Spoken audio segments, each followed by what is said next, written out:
59,000 વૃક્ષો હોય પણ જગ્યા હોવા છતાં જો માણસો વાવે નહીં ને તો આ ન હોય, અથવા વાવેલા હોય એને કાપે નહીં ને તો જ રહીએ. મોટાભાગે ખેડૂતનો આપણો આ પ્રશ્ન છે અત્યારે. આપણી ખેતીની આસપાસ જ્યાં પણ મોટા વૃક્ષો હશે ને શેઢે પાડે એને આપણે ફેન્સિંગ કરવા માટે કાઢી નાખ્યા છે, એટલે કદાચ વૃક્ષોની સંખ્યા ઘણી બધી ઘટી ગઈ હશે. આપણી આસપાસ આપણા ગામમાં જ્યાં નોકરી કરીએ છીએ અથવા આપણું જ્યાં વતન છે ત્યાં કેટલા પ્રકારના વૃક્ષો જોવા મળે છે ને એટલી માહિતી જો આપણી પાસે હોય તો પણ ઘણું છે. અને આજે અમે પણ એ વેમાં જ જઈએ છીએ. આજે મારે એ જ વાત કરવી છે કે આપણી આસપાસ કયા પ્રકારના વૃક્ષો જોવા મળે છે ને ક્યાં હોવા જોઈએ ખરેખર. તો અહીંયા જે પરસોત્તમભાઈ વાત કરી કે એપી સિંહ સાહેબ સાથે રહી અને 59,000 પ્રકારના વૃક્ષોની માહિતી એકત્રિત કરી છે. એમાં ઘણા બધા પ્રકારના વૃક્ષો હશે. જો આવી માહિતી હશે તેની ઉપયોગિતાની માહિતી આપણા માટે હોવી જરૂરી છે. ખાલી વૃક્ષોની માહિતીથી અહીંયા પૂર્ણ નથી થતું. ઇકો ક્લબ અંતર્ગત અને હવે બીજા લગભગ એવા 10 પ્રકારના પ્રોગ્રામ છે આપણી પાસે શાળા કક્ષાએ કે જેમાં વૃક્ષારોપણની માહિતી આપણી પાસે માંગવામાં આવે છે. શાળા કક્ષાએ આપણે વૃક્ષારોપણ કરીએ છીએ પણ એ આપણે નવીનતામાં શું લાવી શકીએ એ માટેની આજે આપણે વાત કરવાની છે. આજે કયો દિવસ છે ખબર છે કોઈને? Yes world tourism day. અને એગ્રો ટુરિઝમના સ્પોટ ઉપર આપણે બેઠા છીએ. એટલે આ વિશ્વ પ્રવાસન દિવસ નિમિત્તે આપણે એવા વિશ્વ પ્રવાસન સ્થળે બેઠા છીએ કે જ્યાં આપણે કંઈક મેળવવાના છીએ. એ સિવાય બીજું કંઈ હજુ એક દિવસ છે અને આપણા માટે ખૂબ અગત્યનો છે વર્લ્ડ ટુરિઝમ ડે સિવાય. યસ, વર્લ્ડ હાર્ટ ડે, વિશ્વ હૃદય દિવસ આજે છે. અને હૃદય વગર તો કોઈ જીવી જ ન શકે. દિલ વગર જીવી શકે, હૃદય વગર નહીં જીવી શકાય. એટલે વિશ્વ હાર્ટ દિવસ છે. તાજેતરના આંકડા એવું કહે છે કે ભારતની અંદર દર વર્ષે ઓછામાં ઓછા 35,000 લોકો હાર્ટ એટેકને કારણે મૃત્યુ પામે છે. 365 દિવસમાં 35,000 લોકોનું મૃત્યુ હાર્ટ એટેકને કારણે થાય છે. અને છેલ્લા એકાદ વર્ષનો આંકડો કદાચ તમે જોયો હોય તો 7મું ભણતા બાળકથી શરૂ કરી અને મોટી ઉંમરના સુધીના એટેક આવે છે. એટલે વિચાર કરી જુઓ કે હૃદય આપણું કેટલું નબળું પડ્યું છે. તો હૃદય કે જેને આપણે દિલ તરીકે ઓળખીએ છીએ તો ક્યાંક ને ક્યાંક આપણું દિલ નબળું પડ્યું છે, ક્યાંક ને ક્યાંક આપણું હૃદય નબળું પડ્યું છે. એના કારણો ઘણા બધા હોઈ શકે, પણ એ કારણો પાછળ ન જઈએ તો એને આપણે મજબૂત કેમ કરી શકીએ એની વાત આજે આપણે કરવાની છે. આપણા હૃદયને મજબૂત કેમ કરી શકીએ, એનાથી આપણે કેમ બચી શકીએ. એટલે prevention is better than cure. માંદા પડીને સારવાર લેવી ને એના કરતાં માંદા ન પડવું સારું. અચ્છા, આજે વર્લ્ડ હાર્ટ ડે છે, એની થીમ શું છે ખબર છે? Don't miss a bit. Bit એટલે ધબકાર. એક પણ ધબકાર ચૂકવો નહીં. જો ધબકાર ચૂકી ગયા તો વાત પતી ગઈ, આપણને ખબર છે. મનુષ્યના હૃદયના ધબકાર એક મિનિટમાં કેટલા હોય? 65 થી 72, 70, 72 હોય એટલે આપણે તંદુરસ્ત છીએ, બરાબર. પણ આપણે ક્યારેય બાયપાસ રેગ્યુલર અવેર નથી. કાલે મારે ત્યાં મારા ફામે પરસોત્તમભાઈ ડોક્ટર શૈલેષ જાદવ કરીને છે, ત્રિમૂર્તિ હોસ્પિટલ જુનાગઢના, એ આવ્યા હતા. અને એને એમ કીધું કે દરેક મિનિટે જો આપણે જાગૃત હોઈએ ને તો આપણે બીમાર જ ન પડીએ. એ ડોક્ટર હતા. એટલે જાગૃતતા ખાસ જરૂરી છે. આપણે બીટ ક્યારેય માપતા નથી. જોકે વારંવાર માપવી ને એને બહુ તપાસ કરાવવા જવું નહીં, નકર ઘણા બધા સાદી ભાષામાં ભોકે ચડી જાય. એટલે ધ્યાન રાખવું જરૂરી છે. પણ આવું કંઈ ન થાય એના માટે આપણે શું કરી શકીએ એની વાત આજે આપણે કરવાની છે. એટલે ડોન્ટ મિસ અ બીટ. એક પણ ધબકાર ચૂકવો નહીં. જો ચૂકી ગયા ને તો પૂરું છે આપણું. હૃદય વિશેની વાત થોડીક આગળ કરીએ તો મનુષ્યનું હૃદય કેટલા ખંડવાળું છે? 4. 2 કર્ણક અને 2 ક્ષેપક, બરાબર. એ એવી મશીનરી છે કે નાનકડું હોવા છતાં જો એમાંથી પમ્પિંગ થતા બ્લડને બહાર ફ્લો કરાવવામાં આવે એટલે એ નળી જો આમ બહાર પકડી રાખીએ ને નળીને તો 50 ફૂટ બહાર આપણું લોહી ફેંકાઈ જાય પંપમાંથી. અને ઇલેક્ટ્રિસિટીની મોટર આપણે જે સબમર્સિબલ પંપ નાખીએ છીએ ને એવી તાકાત આપણા નાનકડા હૃદયમાં છે. આપણા ખોબા જેવડું આપણું હૃદય છે અને આ એની તાકાત છે. અને વિચાર તો કરો, 24 કલાક એક પણ સેકન્ડનો વિરામ લીધા વગર સતત કાર્ય કરે છે. અને જો વિરામ લઈ ગયા તો પતી ગઈ વાત. રામ બોલો ભાઈ રામ. તો આવા હૃદયને સાચવવા માટે આપણે શું કરી શકીએ એની વાત આજે આપણે કરશું.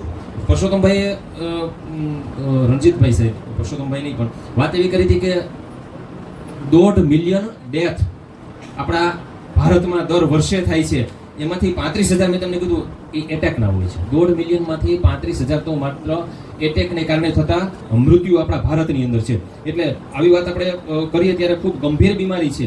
અને પરસોત્તમભાઈ, તમને તો ખબર જ હશે, શેરગઢ ને અજાબ કદાચ શેના માટે પ્રખ્યાત છે ખબર છે? કેશોદ તાલુકાના મિત્રો આમાં છે ઘણા. હે? કેન્સર માટે. પણ એ કેન્સર પાછળનું કારણ શું? પેસ્ટિસાઇડ. યસ. કે જેની વાત પરસોત્તમભાઈએ કરી હતી કે પેસ્ટિસાઇડને કારણે એના રીંગણ ખૂબ પ્રખ્યાત, અને એને કારણે એ રીંગણ ખાવાથી છેલ્લે થયું કેન્સર માટે પ્રખ્યાત. તો એ પેસ્ટિસાઇડ ખૂબ હાનિકારક છે. આપણી જમીનમાં આમ જોવા જઈએ તો કોઈ પ્રકારના ખાતર નાખવાની જરૂર નથી. પરસોત્તમભાઈ જે વાત કરી કે એની જમીનમાં લગભગ 2% કાર્બન છે, જે દરેક વનસ્પતિ માટે ખૂબ જરૂરી છે. એ 2% જો કાર્બન હશે તો સારામાં સારું થશે. જામકાના જે કે ખેડૂત છે જયેશભાઈ રાદડિયા, બરાબર ને? એ ક્યાં છે સાહેબ? હું દેશનું નામ ભૂલી ગયો છું. વિદેશમાં ખેતી કરે છે અને દરરોજ એની પોસ્ટ યસ પોર્ટુગલની અંદર એ ખેતી કરે છે. જયેશભાઈ રાદડિયા જામકાના છે. એટલે જામકા તો હીર ઉત્પન્ન કરવા માટે જાણીતું છે. તો યાની ખેતીમાં એના વિડીયો તમે જુઓ તો ખ્યાલ આવે કે ભરપૂર માત્રામાં કાર્બન છે અને ભરપૂર વીડ એટલે કે ભરપૂર ઘાસ હોવા છતાં જેમ પરસોત્તમભાઈએ કીધું કે વાવો અને લણો, આટલી જ મહેનત કરવાની અને પુષ્કળ થાય છે. અને આપણે આટલી બધી રાસાયણિક દવાઓ છાંટવા છતાં આપણે ઉત્પાદન લઈ શકતા નથી. એક હમીરભાઈ કરીને 2-3 દિવસ પહેલા મને મળ્યા હતા, ખડિયાના ખેડૂત છે. મને કે સાહેબ તમારે માંડવી કેટલી થવાની? એટલે મેં અંદાજ કર્યો 17-18 મણ કદાચ થશે. અમે એ કે ખપારીએ ઉહેડતા. હવે આટલા બધા પેસ્ટિસાઇડ નાખવા છતાં, આટલા બધા રાસાયણિક ખાતરો નાખવા છતાં ઉત્પાદન ઘટતું છે. તો પછી ક્યાંક ને ક્યાંક આપણે ભૂલ કરીએ છીએ એવું નથી? હું પ્રોપર વેમાં છું. મને ખબર છે કે આમાં ખેડૂત બહુ ઓછા છે, પણ ખેડૂત વર્ગના સંતાન આપણી પાસે ભણે છે એટલે સૌથી શ્રેષ્ઠ સમાજમાં આપણે જ આપી શકીએ. હું વાત કરું છું શિક્ષકો સાથે, હું ખેડૂત સાથે વાત નથી કરતો. એટલે હું અહીંયા જે કંઈ રજૂ કરું છું ને એ સીધું સમાજને જવાનું છે. એ અપેક્ષા હું અહીંયા રજૂ કરું છું, ધ્યાન રાખજો. એટલે તમને જે કંઈ વાત થાય છે એ આપણે પાછી સીધી શાળા કક્ષાએ આપણે કહેવાની છે અને એ આવતા સમાજને આપણે સુધારવાની આપણે ફરજ નિભાવવાની છે અત્યારથી. એટલે વાત એ કરી છે કે પેસ્ટિસાઇડ કે કોઈ પણ પ્રકારના રાસાયણિક ખાતરની જરૂરિયાત નથી. હવામાં 78% નાઇટ્રોજન છે પરસોત્તમભાઈના શબ્દોમાં. આપણને ખબર છે, વિજ્ઞાનમાં આપણે ભણીએ છીએ.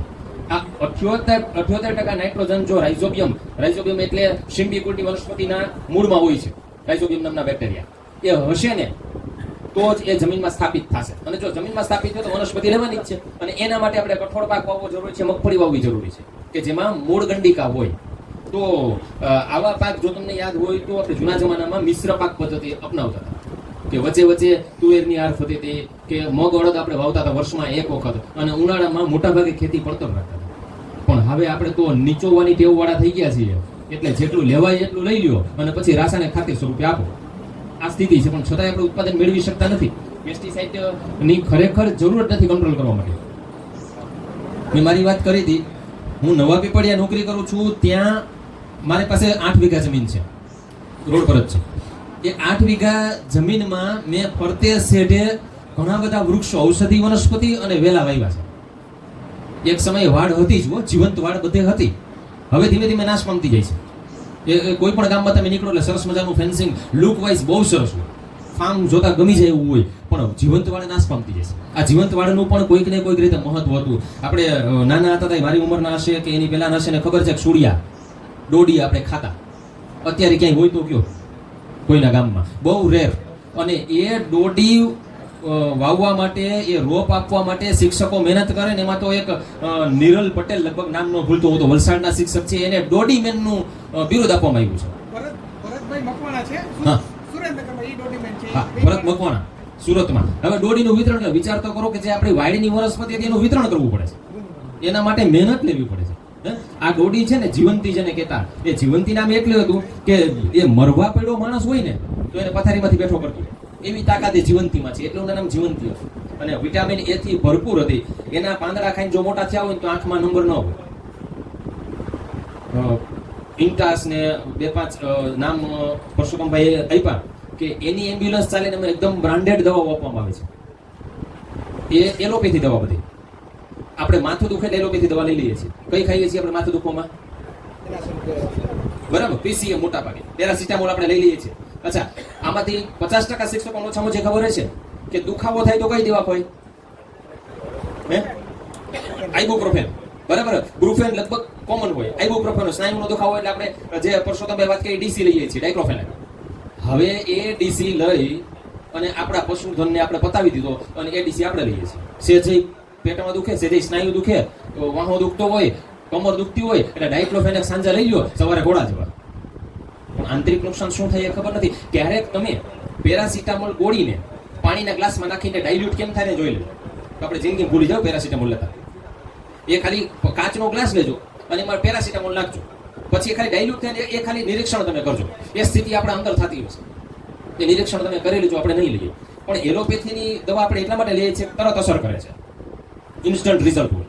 માથાની દવા ખાધી એટલે લગભગ અડધી કલાકમાં ફ્રેશ આપણે. પણ આટલી જ અસરકારક દવા આપણા આયુર્વેદમાં, આપણી ઔષધિમાં, આપણી વનસ્પતિ પાસે છે. બાર પરસોત્તમભાઈ, હું તો સેજ નીકળો ને મેં વાંચ્યું આકડાની લાકડી, બરાબર ને? આકડાની લાકડીનો ઉપયોગ કરે તો ઘણા બધા રોગો નાબૂદ થાય છે. હું એક નાનકડું ઉદાહરણ આપું. આમાં અનિદ્રાનો કોઈને પ્રશ્ન છે?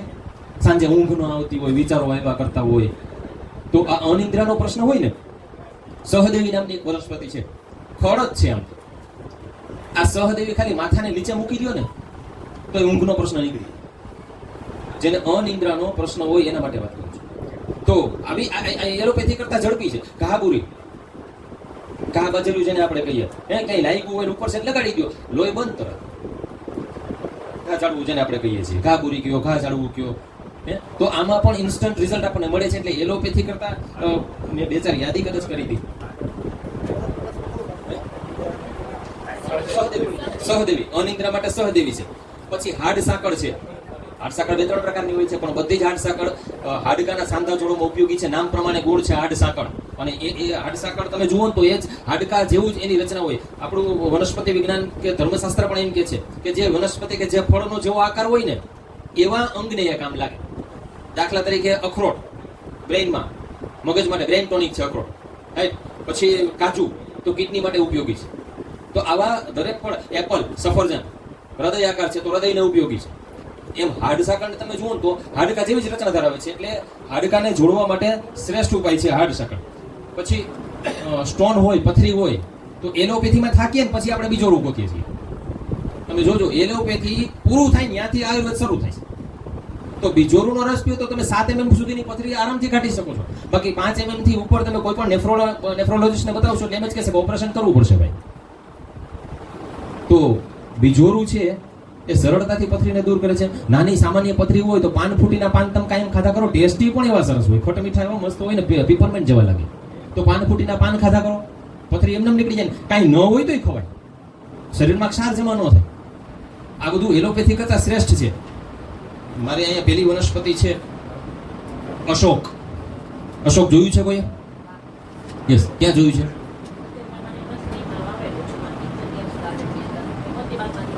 બરાબર, અશોક. બીજું અશોક વિશે કોઈને પરિચય ખરો? યસ, આસોપાલવ. જોજો, મોટા ભાગે અશોક સર્ચ કરો એટલે આસોપાલવ જ આવે છે. આસોપાલવ એ અશોક નથી. અશોક એ અલગ છે. રામાયણની અંદર સીતાજી અશોક વાટિકામાં બેઠા હતા. એ અશોક વાટિકાનું નામ ત્યાં અશોકના વૃક્ષ હતા એટલે હતું.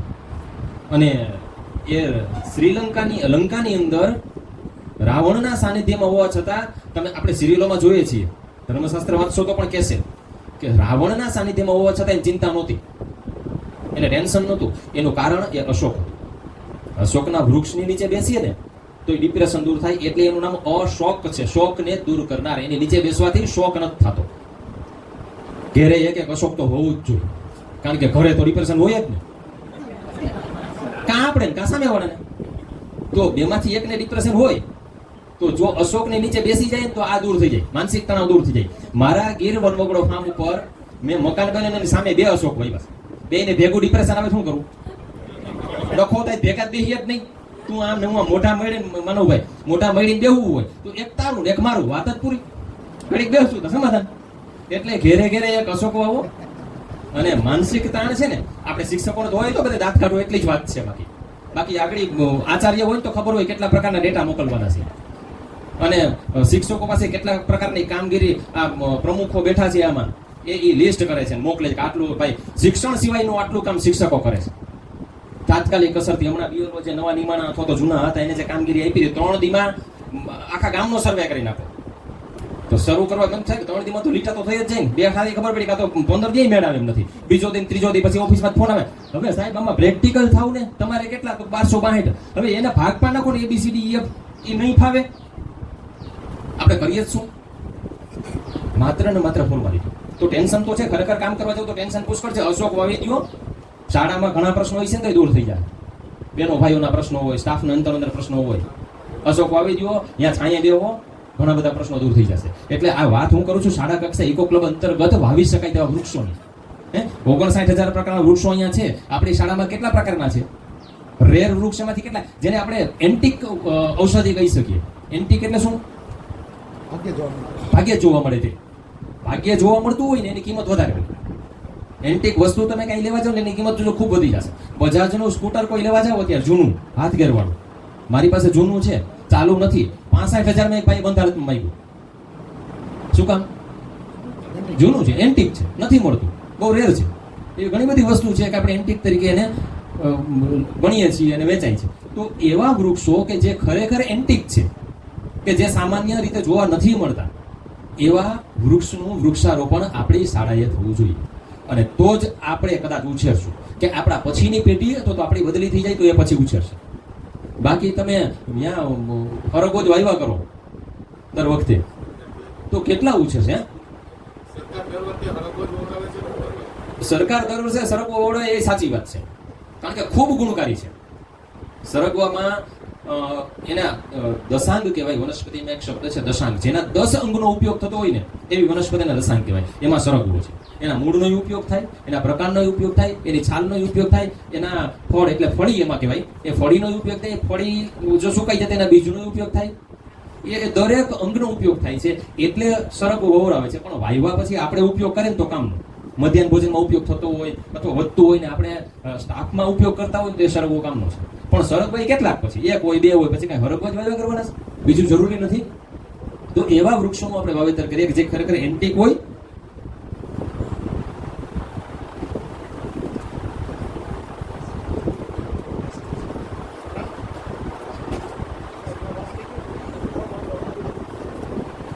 એટલે એવા એન્ટિક વૃક્ષોનું આપણે વાવેતર કરશું તો આપણી શાળા પણ દીપી ઉઠશે અને બીજાને જોવાનું મન થશે. મારો પરિચય વિશેષ થોડોક આપું હું. મેં તમને કીધું 8 વીઘા જમીન અત્યારે મારે નવા પીપળિયામાં છે. કોરોનાની અંદર જ્યારે લોકડાઉન થયું, હું ભૂલું નહીં, લગભગ 16 માર્ચ હતી, પેલું રવિવાર લોકડાઉન આપ્યું હતું. 16 માર્ચ નહીં, 16 જ એક દિવસ માટે લોકડાઉન આપ્યું હતું અને પછી 22 થી કન્ટિન્યુ કર્યું હતું. પેલો એક દિવસ સન્ડે લોકડાઉન આપ્યું હતું. એ 16 માર્ચ મારા એક મિત્ર હતા મામલતદાર, એને મને અગાઉ કહી દીધું સરકાર આવા આયોજનમાં છે કે 8-10 દિવસ બધું બંધ કરી દેવાના છે.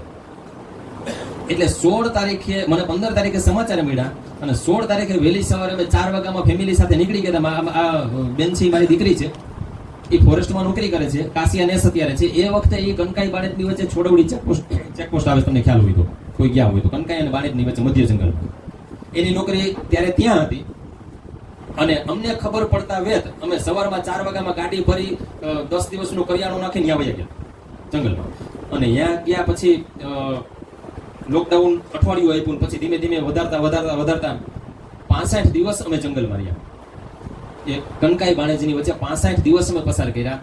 ન ટીવી, ન ન્યૂઝપેપર, અને ફોન કરવો હોય તો સાદા ફોનમાં કવરેજ એક ટેકરી ઉપર ચડે ત્યારે આવે. આસપાસ 12 કિલોમીટર સુધી કોઈ વસ્તી નહીં. છોડવડીથી 12 કિલોમીટર જામવાડા જાવ ત્યારે વસ્તી આવે, અથવા તો સાપને ચેકપોસ્ટ પસાર કરો પછી વસ્તી આવે. તો આવી જગ્યાએ અમે 65 દિવસ રહ્યા હતા. અમારા ફેમિલીને કોઈને કાંઈ પ્રશ્ન નહોતો, જો કે ત્યારે તો બહાર હતા એને ઘણા બધા પ્રશ્નો હતા. પણ મેઇન થિંગ કે ત્યાં રહ્યા તેઓ પ્રકૃતિનું મહત્વ સમજાવો.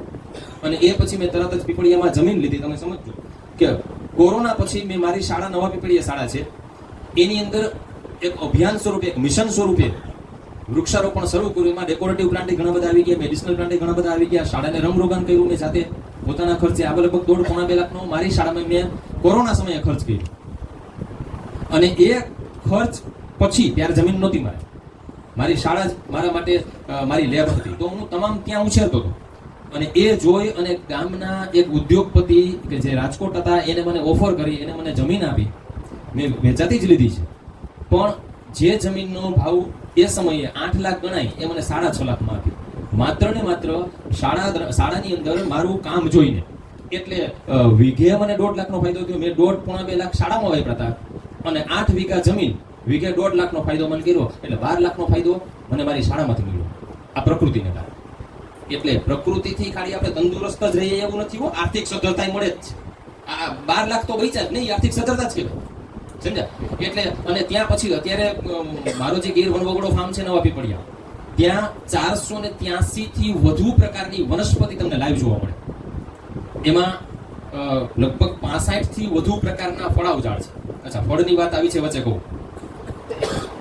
આ જમીનની અંદર આ કે આપણી આસપાસ જે પણ જમીન હોય એનો લેબોરેટરી કરાવશો એટલે 10-12 પ્રકારના કન્ટેન એમાં જોવા મળશે. એમાં સૌથી વધારે નાઇટ્રોજન હોય, ફોસ્ફરસ હોય, પોટાશ હોય અને બાકી માઇક્રોન્યુટ્રિયન્ટ્સ બધા હોય. તો આ બધા પોષક તત્વોમાં આપણે જે છોડ રોપીએ છીએ ને એને ઉપયોગી તત્વો લઈ લે છે અને આપણને જરૂરી આપે છે. દાખલા તરીકે તમે કેરી વાવો, આંબો વાવો એટલે સ્વીટ ફળ આવશે, મીઠી કેરી મળે.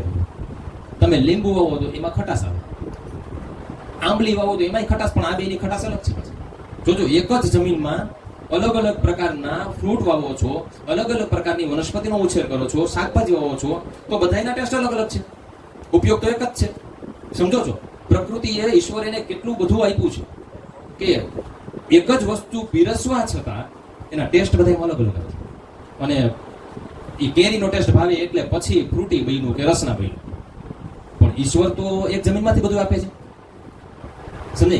તો આપણે આપણા શાળાની અંદર જો એવું વૃક્ષનું વાવેતર કરીએ કે જે આપણે રોજબરોજ ઉપયોગી હોય, આપણા વિદ્યાર્થીઓને કે આપણી શાળા જે ગામમાં છે એ ગામના સમાજને ઉપયોગી થાય, જો એવું વૃક્ષારોપણ કરી શકીએ ને તો એ આપણે જે કાર્ય કરીએ છીએ ને એ પરિણામલક્ષી કહેવાય. એવું જો વાવેતર કરીએ તો. અચ્છા, શાળા કક્ષાએ આપણે અલગ અલગ પ્રકારની વનસ્પતિનો ઉછેર કરીએ તો પેલો ફાયદો આપણા બાળકને મળે છે. શાળા કક્ષાએ આપણા માટે ઈશ્વર છે. તો વૃક્ષારોપણ કરાવશું ને એટલે પહેલા તો એક એની ફિઝિકલ હેલ્થ સારી થશે, છતાંય એ જરૂરી છે. એટલે ફિઝિકલ એક્ટિવિટી જો સારી કરશે બાળક તો એનું મેન્ટલ હેલ્થ પણ ખૂબ સારું થશે અને એના કરતાં એનાથી એમાં પોઝિટિવિટી આવશે. દરેક બાળકને એક વૃક્ષ દત્તક આપી દો કે ભાઈ આ લીમડો છે તારે ઉછેરવાનો છે, આ સરગવો છે તારે ઉછેરવાનો છે, અર્જુન છે તારે ઉછેરવાનો છે. પછી એને જવાબદારી આપી દો કે એને પાણી તારે પાવાનું, એનું કંઈ ગોળ કામ કરવાનું હોય તો તારે કરવાનું છે. 1 વર્ષ સુધી સાચવીને બીજા વર્ષે તારે નવા ધોરણમાં જા ત્યારે મને કહેવાનું અને રિપોર્ટ આપવાનો કેટલું થયું છે. તો બાળકમાં બહુ આનંદ આવશે. એ ટાસ્કને પૂરી કરવાનો પ્રયત્ન એ સતત કરતો રહેશે. પ્રોબ્લેમ સોલ્વિંગ એ જે વૃક્ષ વાવ્યું છે એમાં કાંઈ પ્રશ્ન થશે તો તરત દોડીને સાહેબાના પાન ખરે છે, હું કરું? આ પીડા પડી ગયા શું કરું? એમાં ઈયળ આવી ગઈ છે શું કરવું? એટલે પ્રોબ્લેમ સોલ્વિંગ મેથડમાં પણ એ એકદમ એક્ટિવ રહેશે બાળક. આ શાળા કક્ષાએ જો આપણે કરીએ તો પછી મૂડ એનો એનહાન્સ કરી શકાશે. એનો જો મૂડ જે કંઈ ચેન્જ થતો હોય બાળકમાં, આવું બહુ પ્રશ્ન થાય છે. મારે એક નાનકડી બાલવાટિકામાં બાળક છે, હું તો 6 થી 8 ભણાવું છું, પણ નાના બાળકોને ભણાવતા ટીચર તો કોઈને ખીજાય એટલે ઓલી હળી કાઢીને મારા પાસે ફોરમ બેસી જાય. એટલે આપણે સમજી જાય કે ઓલા શિક્ષક છે બીજા કોઈને ખીજાતા છે, આને તો કોઈ ખીજાતા જ નથી, પણ એનો મૂડ વારંવાર ચેન્જ થાય છે. એટલે એને એવો ટાસ્ક આપી દઈએ ને તો એવો પ્રશ્ન એનો સોલ્વ થઈ જશે, વાંધો નહીં આવતો. એ બાળક રિસ્ક લેતા શીખશે.